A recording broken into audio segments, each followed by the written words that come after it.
आपण touch base केलं तर थोडंसं cricket, give and take, one day.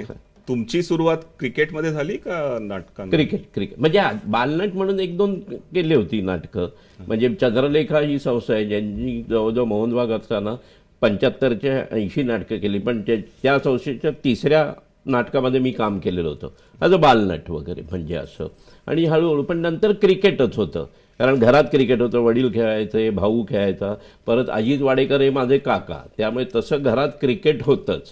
वा. ते खेळत होतो. आणि मग एक इन्सिडेंट झाला आणि तिथून अचानक ट्रॅक बदलला. म्हणजे माझं कधीच, जसं प्रशांत म्हणतोय गाणं आणि हे होतं, तसंच माय पॅशन वॉज क्रिकेट.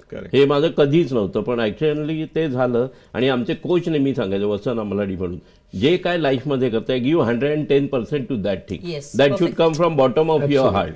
कारण कोणी तुम्हाला जबरदस्ती नाही केलं, एखाद्या गोष्टी तुम्हाला आवडते म्हणून करताना, मग गिव्ह 100% टू दॅट थिंग. आणि तसं ते ट्रॅक कधी बदलला.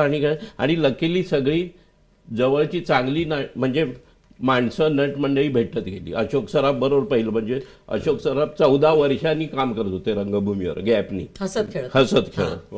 ते झालं डायरेक्ट मी आणि प्रशांत गेला माधव कोणीकडे, असं म्हणजे ती